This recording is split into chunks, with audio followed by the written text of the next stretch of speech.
Welcome to Welcome with Jesus Bible Study. We're going to be in the book of Romans, chapter 12, verses 20 and 21.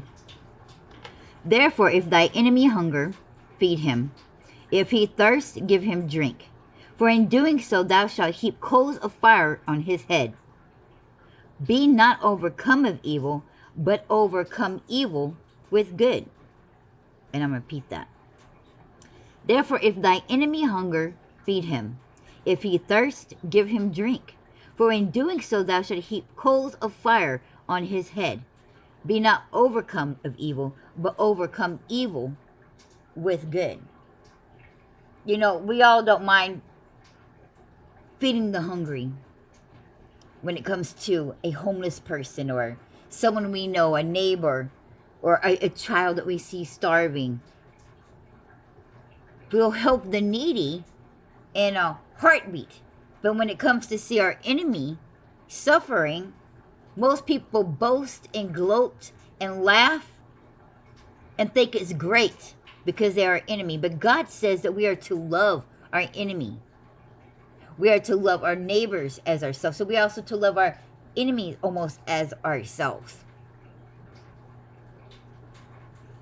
How many people are just willing to go up and feed their enemy if they see them starving? Most people say, oh, I would like to see you, burn in hell, and, all kinds of just cruel things. And right now, we see all over the place where we are just seeing a lot of people who used to be idolized by certain people, but then when they come to find out that now they're satanic or they're in a cult, because it's used to be their favorite musician, and now the greed and a little bit of jealousy mixed in there is turning people to boast about these people's downfall.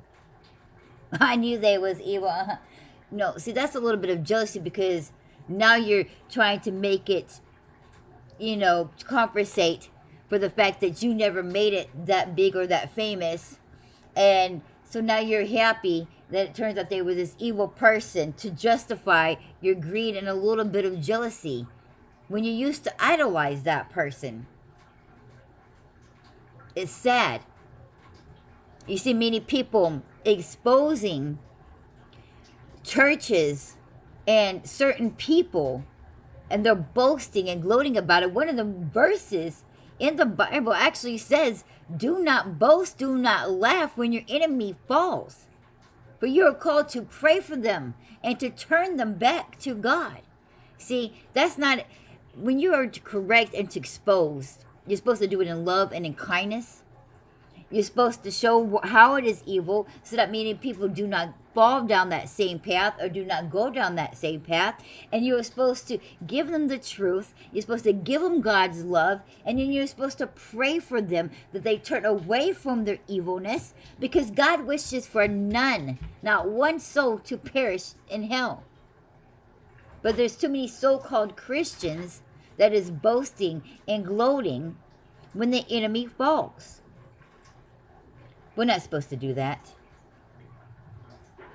That's why I keep telling a lot of people they misinterpreted, Psalms 23, I believe it is, when they're talking about when David is giving thanks, he's counting his blessings about all that God has done for him. And they're saying, oh, girl, especially these prosperity gospels has got people saying, oh, God is going to prepare a table in front of my enemies, and I'm going to sit there, and he's going to give me a big plate, and I'm going to eat in front of my enemies, and I'm going to eat every bite. I'm not going to leave not one crumb.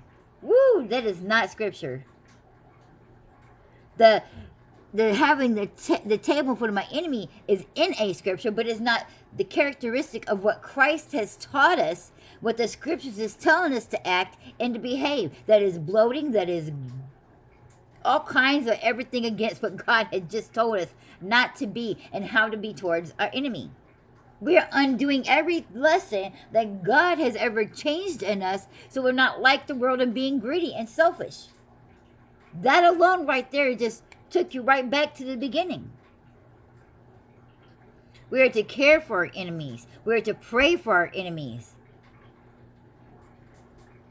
You still got so many Christ followers that are so set on that God has showed them that Trump or that this person or Obama is the Antichrist, that all you can see on their page is posting any evil thing that they can about that person, and it's saying, see, I told you this person has got to be the Antichrist. Lord, you are just feeding that fire, and you are not doing anything for your relationship with God.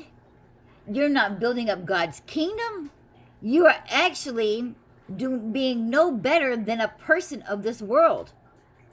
Is gossiping about that person, because you cannot prove that that person is the Antichrist. You are spreading gossip and rumors and theories, because you are not God. You can't say that those things are actually proof that makes him be an actual Antichrist.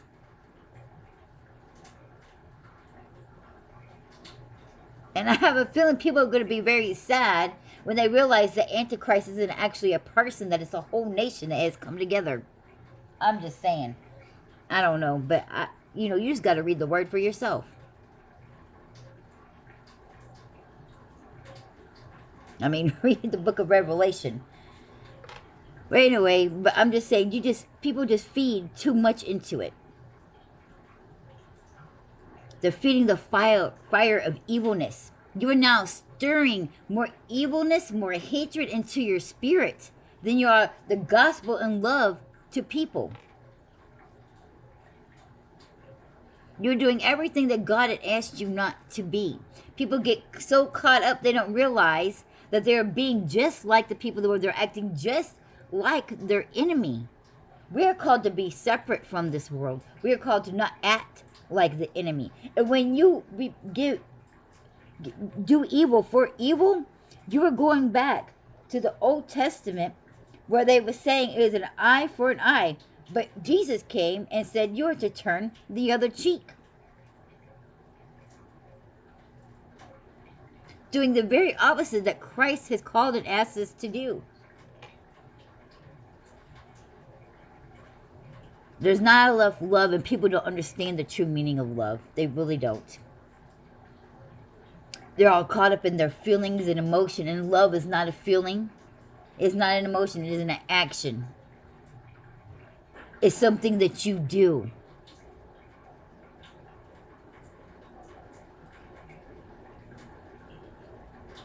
It's what you do for others and how you go about doing it. That is love. And it's what you don't do.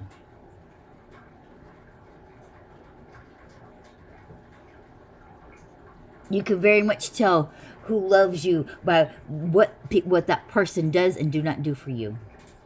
That's how you can determine that's true love. Not about all this sexual stuff, because that's not even love, that's lust. You want to know what true love is? You sit back and you pay attention to what that person does do for you and what they don't do for you. And that will show you love right there. This world has gone crazy. They don't know what love is, so therefore they can't give love, and they don't understand love, and so that's why this world is loveless. And what is love? What is the true meaning of the word love? God. God is love. Everything about the word love speaks God and all that He has called and asked you to be and to do. We've got to share more love. All those sayings with you can't cut, you can catch more flies with honey, and all those cool cliche sayings is so true. You got to spread more positivity. You can get away from the negativity. All that crap. But the world is so focused on themselves and grabbing attention that anything that's gossipy or put somebody down for somebody else's pure entertainment or proving somebody to be wrong is all that people care about. That's why you don't see nothing positive in news and stuff. They just want to hear the gossip and the negative and something who's falling and what has crashed and what has done this. You don't want to hear about anything positive. But somebody going out and doing this and helping somebody, it's taken out. They rather hear evilness. They're feeding more into the fire. And it's funny how it's called feeding the fire, when fire belongs in hell, the pit of hell, because all those things is going to lead you to hell. You're not just feeding the fire, you're walking straight towards the fire.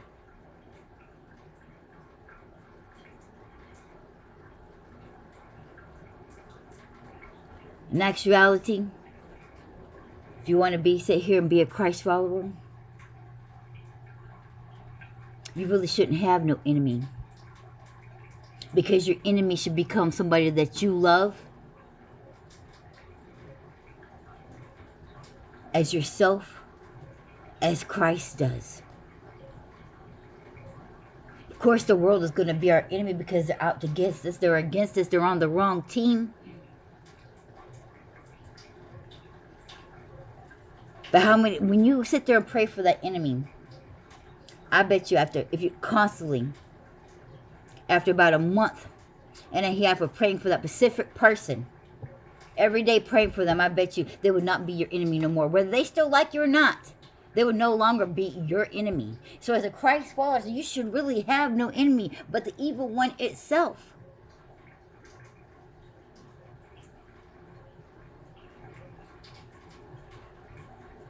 We should be like Christ. We should want none to perish. We should want no one to suffer the eternity of hell.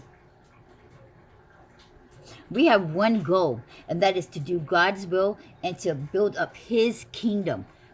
If you're so focused on breaking somebody down and making sure they go here and go there, then you're not trying to build up God's kingdom. You're just focused on you and your world. Because if you was focused on God's kingdom, you'll be making sure that everybody you met or know, whether you like them or not, whether they like you or not, make it into the kingdom of heaven.